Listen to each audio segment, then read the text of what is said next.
Learning outcomes తీసుకురావాలని మనం చెబుతున్నాం అనేటువంటి విధంగా ఇవి ఆల్రెడీ ఉన్నాయి, లాస్ట్ ఇయర్ కూడా ఉన్నాయి, అంతకు కూడా కొన్ని 7 వరకు ఉన్నాయి. సో వాటిని కూడా మనం ఉంచడం జరిగింది. అట్లాగే ఈ అసెస్మెంట్స్ లో కూడా క్వశ్చనింగ్ ప్యాటర్న్ లో కూడా సమాప్త ఎంసీక్యూస్ ఆల్రెడీ మనం 9th వరకు కూడా మనం రివైజ్డ్ గ్రూప్స్ ఎగ్జామ్ ప్రకారం కూడా మనం కాంపిటెన్సీ బేస్డ్ అసెస్మెంట్ ఎగ్జామినేషన్స్ అన్ని కూడా మనం కండక్ట్ చేసుకోవడం జరుగుతూ ఉంది. సో క్వశ్చనింగ్ ప్యాటర్న్ కూడా డైరెక్ట్ క్వశ్చన్స్ ఉంటాయి, ఇండైరెక్ట్ ఉంటాయి, అప్లికేషన్ ఓరియంటేషన్ కూడా కొన్ని క్వశ్చన్స్ అనేటువంటివి కూడా మనం మార్క్ చేయడం జరుగుతూ ఉంది. So at the same time సెమ్1 బుక్ ఉందంటే ఆ సెమ్1 బుక్ సంబంధించి 6 చాప్టర్స్ ఉన్నాయంటే ఒక సబ్జెక్ట్ లో 6 చాప్టర్స్ కూడా ఒక మైండ్ మ్యాప్, ఇందాక చెప్పేది గోల్ ఏంటి, కాంపిటెన్సీ ఏంటి, లెర్నింగ్ అవుట్కమ్స్ ఏంటి, దాని వాటిని రీచ్ కావాలంటే మనం ఏ విధంగా చెప్పాలంటే ఒక మైండ్ మ్యాప్ కూడా మనము ఇంక్లూడ్ చేయడం జరిగింది. సో వాటికి అనుగుణంగానే వర్క్ బుక్స్ లో కూడా మనం లాట్ ఆఫ్ చేంజెస్ తీసుకొచ్చాము. అవి 2 మనం చేసాం. తర్వాత ఇప్పుడు ఈ సంవత్సరం ఇంకొక స్టెప్ ముందుకేసి గతంలో లాస్ట్ ఇయర్ మనం 6th క్లాస్ వరకు ఇచ్చాము రెడీనెస్. ఈ సంవత్సరం ప్రతి క్లాస్ నుంచి కూడా 1 to 5th అంటే గ్రేడ్ 1, గ్రేడ్ 2, గ్రేడ్ 6 ఈ క్లాసులకు మాత్రం 45 days ఇస్తున్నాం. రిమైనింగ్ గ్రేడ్ 2 కావచ్చు, grade 3, grade 4, grade 5, grade 7 and 8 వీటికి 30 days.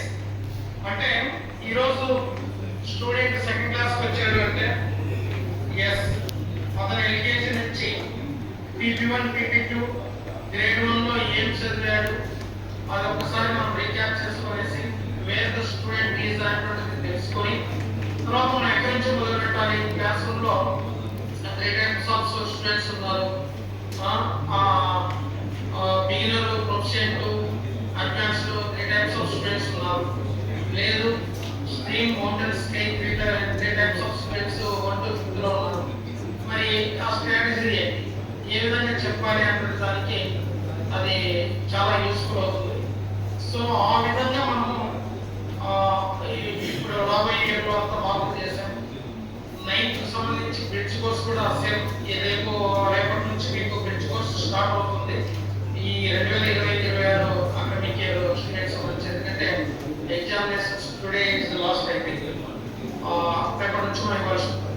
అంటే 2025-26లో ఏ మార్పులు చేశామన్నట్టు మీకు చెప్తా ఉన్నాను.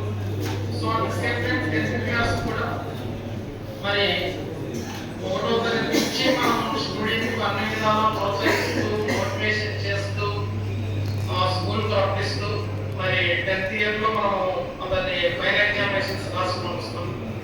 మరి అటువంటి స్టూడెంట్స్ కూడా ఎందుకంటే 10 years మన దగ్గర ఉంటున్నాడు. 10 years మన దగ్గర ఉన్నప్పుడు ఇంకా మనం 5 years పంపిస్తున్నామంటే దట్ ఈస్ నాట్ కరెక్ట్.